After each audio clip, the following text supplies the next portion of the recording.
우리 함께 보실 하나님의 말씀은 신약 성경 고린도후서 7장 10절, 11절, 2절 말씀입니다. 하나님의 뜻대로 하는 근심은 후회할 것이 없는 구원에 이르게 하는 회개를 이루는 것이요 세상 근심은 사망을 이루는 것이니라. 보라, 하나님의 뜻대로 하게 된 이 근심이 너희로 얼마나 간절하게 하며 얼마나 변증하게 하며 얼마나 분하게 하며 얼마나 두렵게 하며 얼마나 사모하게 하며 얼마나 열심 있게 하며 얼마나 벌하게 하였는가. 너희가 그 일에 대하여 일체 너희 자신의 깨끗함을 나타내었느니라. 아멘. 주후 5세기에 활동했던 히포의 감독 성 어거스틴, 여러분이 많이 들어보셨을 거예요. 로마식 발음으로는 아우구스티누스 이렇게 발음이 됩니다. 교부 중에서 가장 위대한 분으로 사실 꼽히는 분이죠. 그분이 쓴 책에 고백록이라는 책이 있습니다. 참회록이다 이렇게 부르기도 하지만은 고백록 내용을 보면은 고백록이라는 번역이 더 정확해요. 전체가 하나님께 올려드리는 기도 형식으로 되어 있습니다. 저는 이 책을 종종 밤늦게 읽습니다. 하루 모든 일과를 마치고 뭔가 저의 영혼이 곤비에 있음을 느낄 때, 그러니까 하루를 살면서 들려오는 이런저런 소식들, 또 이 세상의 뉴스들, 또 제가 직접 부딪히거나 겪으면서 겪은 그러한 일들 속에서 저도 모르는 사이에 저의 영혼은 곤비에 있습니다. 그리고 또한 저의 잘못으로 인해서 그렇게 되는 경우들도 있죠. 뭔가 예민해 있거나 신경이 곤두서 있거나 또 때로는 저의 입에서 거친 말이 나가기도 하고 이 여러 가지 일들을 겪으면서 하루를 살아도 여러 가지 일들이 우리에게 있을 수 있죠. 저의 영혼은 피곤하여 있고 또 때로는 혼란 속에 있습니다. 내가 잘하고 있는 건가? 이런 질문이 떠오르기도 하고요. 그런데 그 하루의 모든 것을 다 마친 다음에 이 어거스틴의 고백록을 펼쳐서 이렇게 읽게 되면은 이게 이 저의 그 마음이 정리가 되고 혼란 속에 있던 저의 생각들이 정리가 되고 또 마음이 차분히 가라앉습니다. 저는 그 순간에 길게 읽지도 못해요. 너무나 피곤하고 또 졸리는 시간이기 때문에. 그러나 그 잠시지만 그러나 그 저의 그 내면이 정화되는 것을, 맑아지는 것을 느끼고 어떤 때는 그가 쓴 한 문장에 제 마음 깊은 곳에서 아멘이 나와요. 아멘. 그래 맞아. 이렇게 아멘이 나와요. 그러는 가운데 기쁨이 있어요.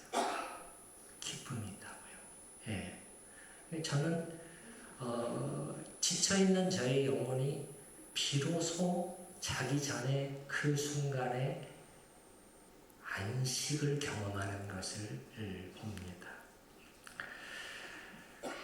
이 고백록에 묘사된 이토록 진솔한 하나님과의 대화, 자신의 비밀스러운 것까지도 열어놓는 그 정직감, 속삭이는 조용조용한 음성이지만은 그 안에는 뜨거움이 있습니다.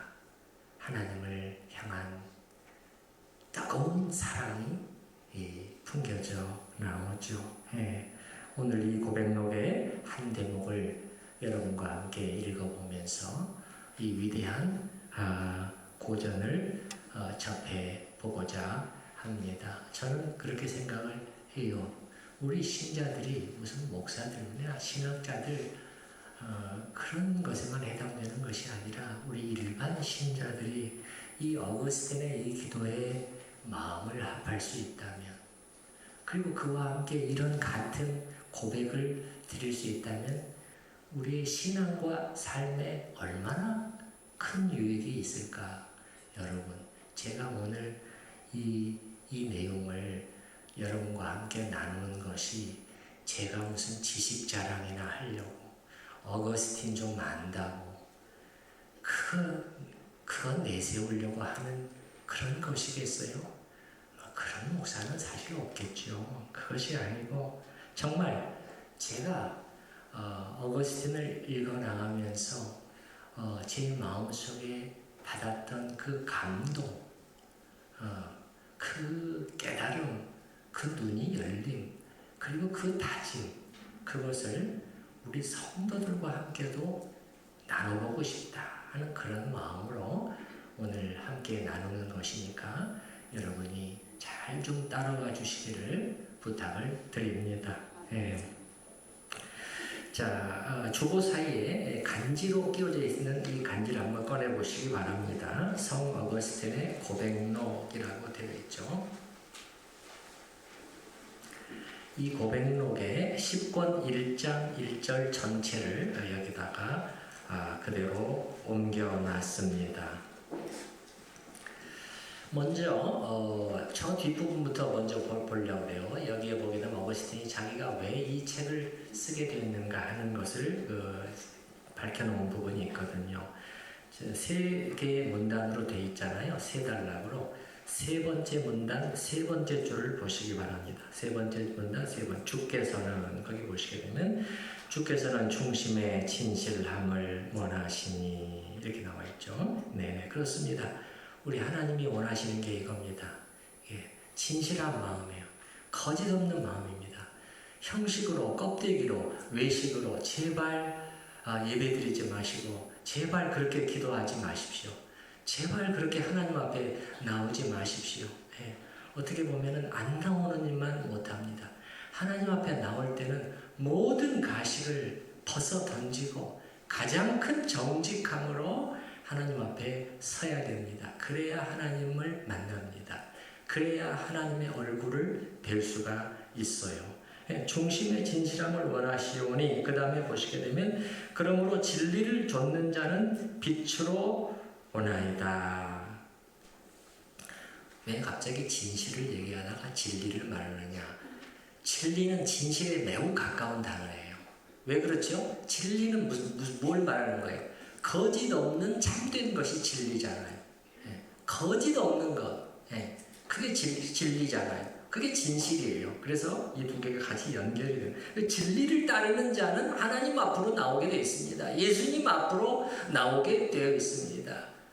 그러므로 사실 진리를 따른다고 하면서, 진리를 말한다고 하면서, 진리를 선포한다고 하면서 예수님을 거부하는 사람은 사실은 진리와는 또 동떨어져 있는 것이에요. 예, 그 다음 문장을 보시기 바랍니다. 나는 진리를 좇기 따르기 원하오니 당신 앞에서는 나의 심령을 통해서, 그리고 많은 증인들 앞에서는 이 글을 통해 진실을 고백하려 하나이다.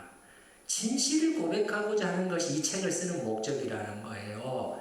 예, 여러분, 어거스틴은 자기를 드러내기 위해서 이 책을 쓰지 않았습니다. 근데 자기 예상과는 달리 이 책이 너무나 유명해져 버렸죠. 너무나 유명해져 버려요. 기독교 고전일 뿐만 아니라 일반 인문학에서도 고전으로 꼽히는 책이잖아요. 그러나 많은 사실 작가들은요, 책을 왜 씁니까? 자기를 드러내려고 책을 씁니다. 자기를 알리고 자기가 인정받고 유명해지고 그렇게 되기 위해서 책을 쓰는 것이 사실 맞아요. 그런데 어거스틴은 그런 의도와는 전혀 상관없이 내가 이 글을 쓰지 않을 수가 없습니다. 그건 나는 고백할 게 있기 때문에, 그건 뭐냐면 첫 번째는 하나님을 향해서 고백하고 싶다는 거예요. 하나님께서 자기에게 베풀어 주신 그 은혜, 그 자비, 그 긍휼, 그것을 나는 고백하지 않을 수 없습니다. 첫 번째는 그게 목적이에요. 두 번째는 이 나에게 일어난 이 일을 사람들에게도 고백하고 싶다는 거예요. 사람들에게도.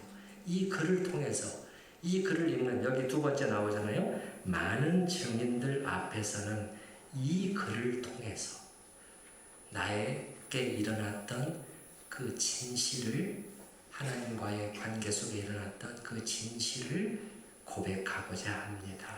이게 이 책을 쓰는 목적이에요. 이제 첫 번째 맨 앞으로 돌아와 보겠습니다. 첫 번째. 자, 주여 당신을 알기 원하나이다. 나를 아시는 분이시여. 주께서 나를 아시는 것 같이 내가 당신을 알기 원하나이다. 알기 원합니다. 두 번이나 나왔잖아요. 두 번이나. 하나님을 알기를 사모하는 영혼을, 그 상태를 표현하는 거잖아요. 여러분, 오늘 이러한 어거스틴의 그 어떤 바램, 원함, 소원이 자꾸 나와요. 이걸 잘 봐야 됩니다. 자, 왜 그러냐?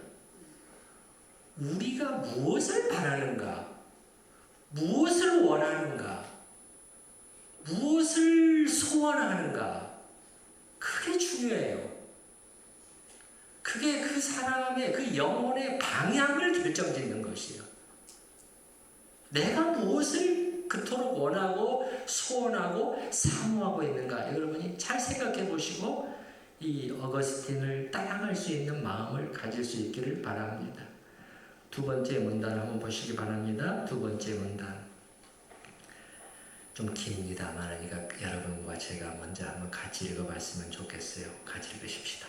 내 영혼의 힘이 되신 주여, 내 영혼으로 들어오사 내 영혼을 당신께 붙들어 내시고 내 영혼으로 티나 주름 잡힌 것 없는 당신의 소유가 되게 하소서. 당신의 차지가 되게 하소서. 이것이 나의 소원이니이다. 그래서 아뢰오니 이러한 소원을 가질 때 오직 그때만 나는 진정한 기쁨을 누리게 되나이다. 여러분, 맨 첫 번째 문장에 보게 되면 내 영혼의 힘이 되신 주여. 하나님은 나의 영혼의 힘이 되시는 분이십니다. 성경적인 표현이죠. 나의 힘이 되신 여호와여. 성경으로 나오잖아요. 그 다음에 내 영혼으로 들어오셔서 이 원함과 기도가 뭔가를 보시기 바랍니다. 내 영혼을 당신께 붙들어 매달라는 것입니다. 단단히 묶어달라는 것입니다. 근데 묶어서 어떻게 되도록 해달라는 것입니까? 거기 여러분 그 문단의 세 번째 줄을 보시기 바랍니다. 세 번째 줄. 당신의 소유가, 그렇게 해서 묶어서 당신의 소유가 되게 하소서. 당신의 차지가 되게 하소서. 이것이 나의 무엇입니다? 소원입니다. 소원. 여러분, 이 문단에서 네 가지 단어에 좀 밑줄을 그었으면 좋겠어요. 중요한 단어들이거든요. 세 번째 줄 소유에다가 먼저 밑줄 그어주시고, 그 다음에 그 뒤에 차지 밑줄 그어주시고, 그 다음에 네 번째 줄에 소원에다가 밑줄 그어주시고, 그 밑에 줄에 기쁨 밑줄 그어주시고, 소유, 차지, 소원, 기쁨. 이런 단어들에 지금 어거스틴이 무엇을 바라보면서 무엇을 추구하고 있고 무엇을 고백하고 있는지를 우리가 봐야 돼요. 무엇을 고백? 그래서 이게 소유잖아요. 차지. 내가 하나님의 차지가 될 수 있기를, 온전히 내가 남김없이 내 전체가 하나님의 것이 되기를, 그런 거 아닙니까? 나의 일부는 하나님께 드려지지만은 그 많은 부분은 그거는 내 것이고 또 이렇게 되는 것이 아니라 남김없이 내 전체가 하나님의 것이 되기를 한, 그것이 저의 소원입니다. 그것이 여기 나오는 거예요. 그것이 나의 소원이니이다. 이렇게 나오잖아요. 네 번째 줄, 이것이 나의 소원이니이다. 그러면 어느 정도로 이걸 원하느냐? 이게 대충 원하는 게 아니에요. 대충 원하는 게 아니에요. 그 하나님의 것이라는 것이 어느 정도냐면은 두 번째 줄에 보셔요. 중간 정도에 내 영혼으로 티나 주름 잡힌 것 없을 정도로 당신의 소유가 되게 하여 주세요. 예, 티 하나 남김없이 깨끗하게 온전히 내 전부가 하나님의 것이 되기를 원합니다. 저는 이 고백록을 여러 차례 읽었기 때문에 이게 전혀 과장이 아니라는 것을 알고 있어요. 전혀 과장이 아니에요. 예. 이게 지금 사실 에베소서 거기 보면 두 번째 줄 티나 주름 잡힌 것 끝에 보면 에베소서 5장 27절에서 인용하는 거잖아요. 예.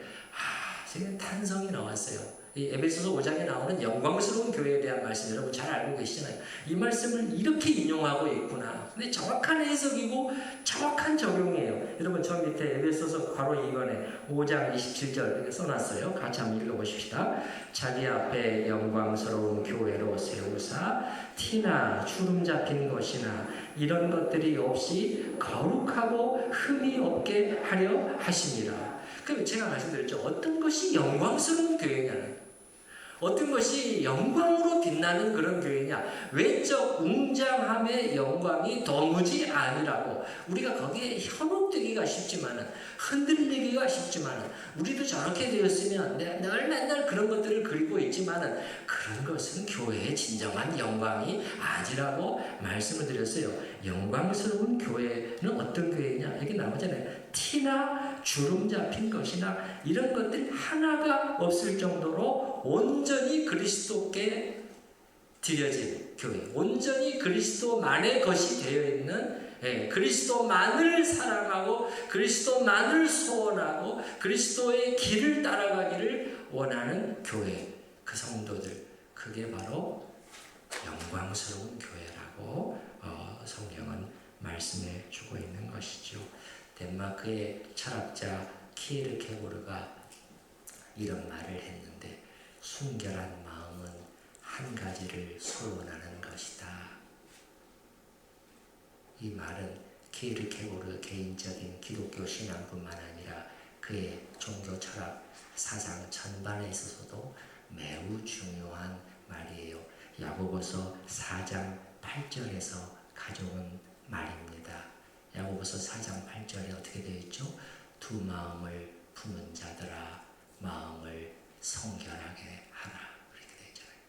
하나님을 향한 두 마음을 갖지 말고 마음을 성결하게, 순결하게 해라. 한 마음을 가져라. 그거 아니겠습니까? 그래서 이 순결한 마음은 키에르케고르가 한 순결한 마음이라는 것은 어떤 것이 깨끗한 하얀 마음입니까? 하얀 마음이 아니면은 어떤 윤리적인 부패에서 윤리적인으로 죄를 짓지 않는 그런 부분을 키에르케고르는 말하는 것이 아니라 한 가지를 소원하는 것이다. 한 가지. 다른 말로 하면 뭐겠어요? 하나님 한 분을 소원하는 것이라는 거예요. 그게 지금 어거스틴이 지금 이걸 하고 있는 것입니다. 예, 하나님 한 분을 소원하고 있는 것이에요.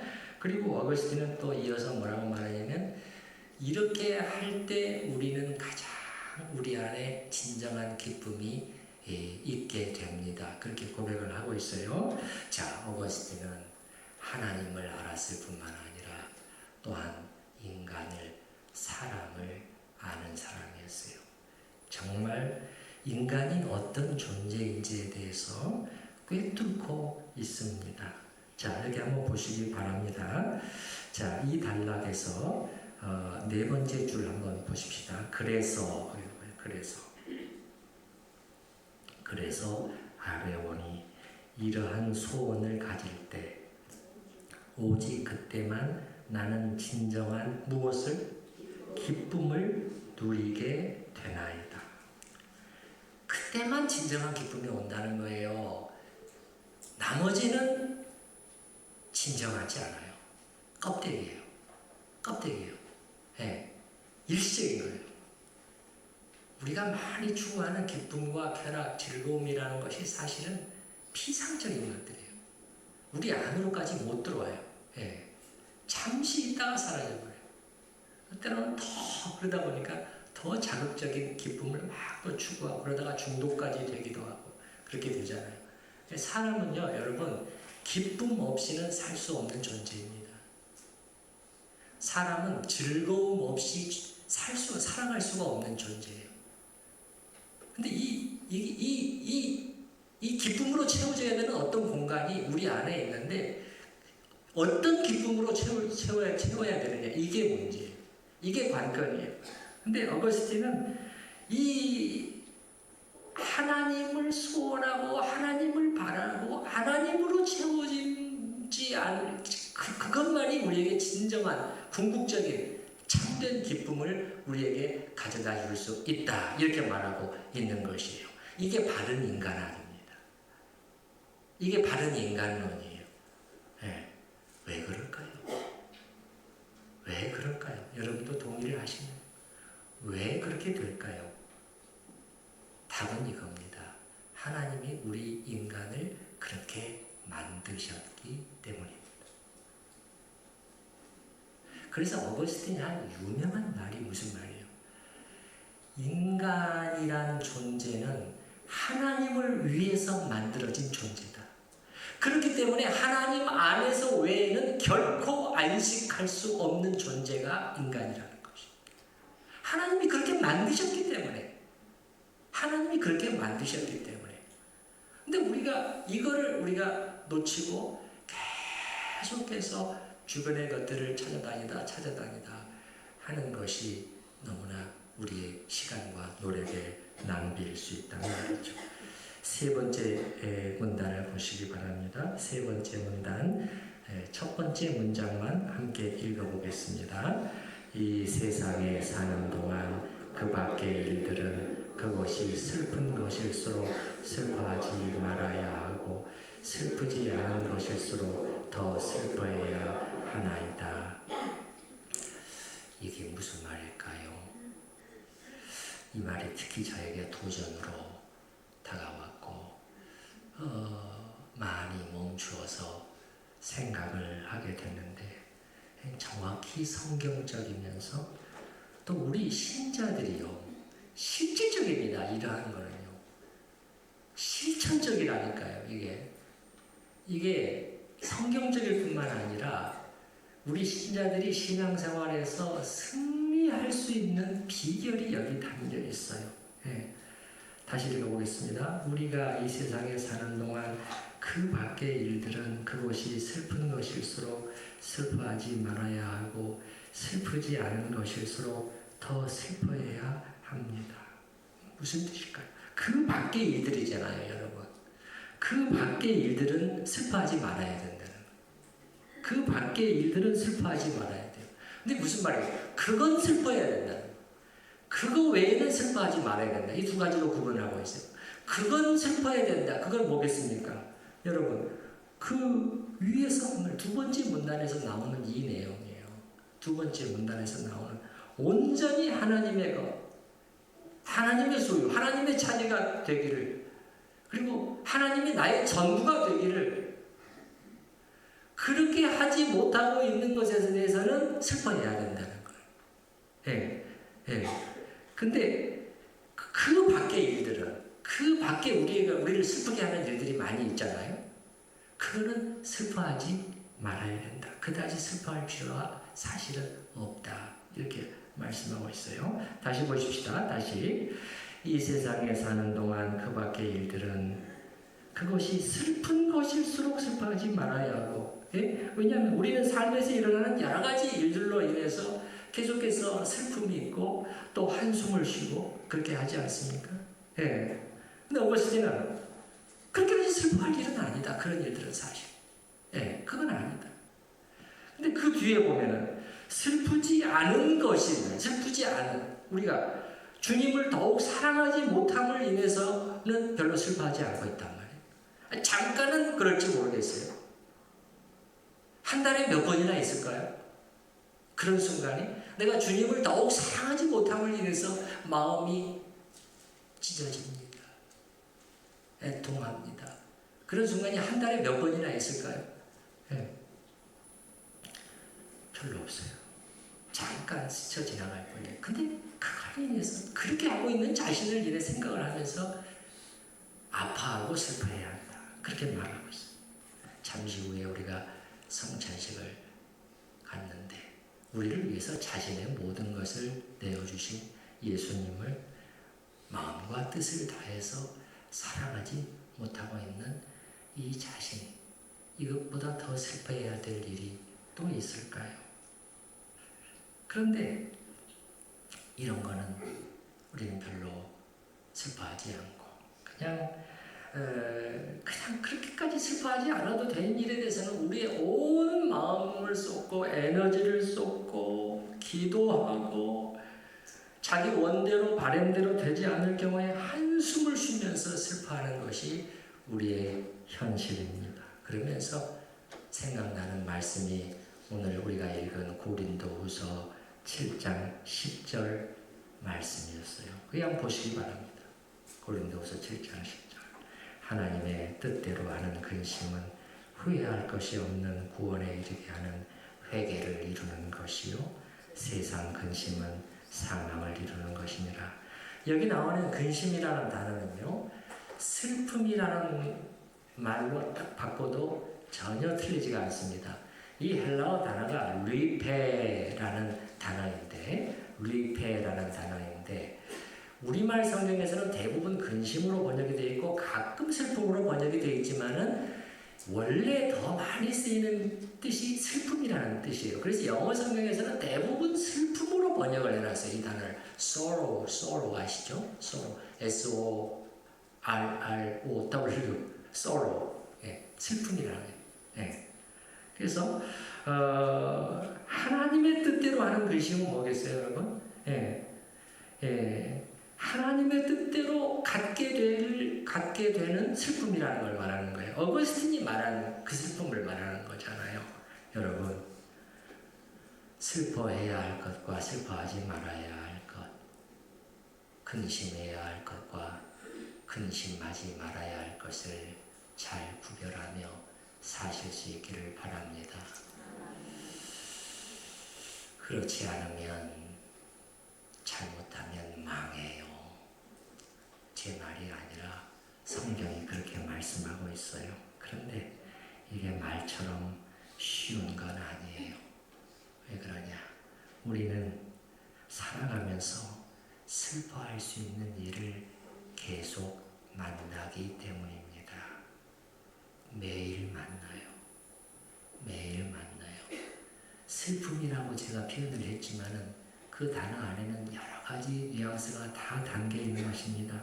슬퍼할 수 있는 일을 우리가 만난다. 무슨 말? 다른 말로 하면 짐이 되는 일, 부담을 주는 일, 한숨이 나오게 하는 일, 얼굴에 수심이 서리게 하는 일, 이런 것들을 말하는 것입니다.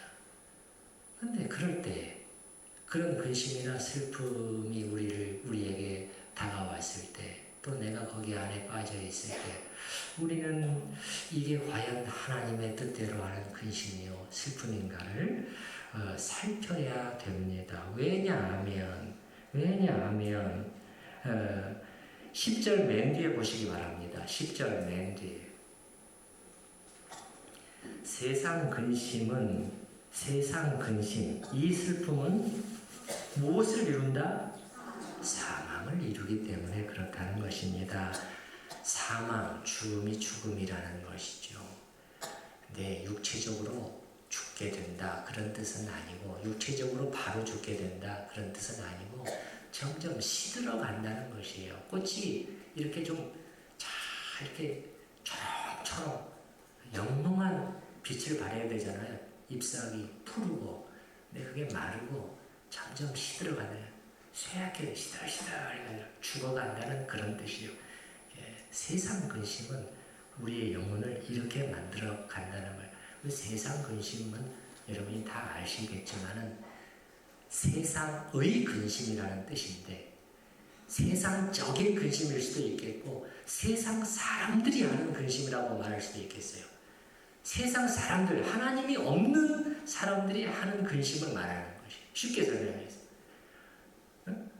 무엇을 근심하면서 살고 있는지 여러분 다 알고 있잖아요. 무엇을 근심하면서 살고 여러분이 다 알고 있잖아요. 내가 오늘 이 정도로 벌어가지고는 이게 노후 준비가 도저히 안 되는데 내 몸이 왜 요즘에 여기저기 안 좋은데 우리 집 아이가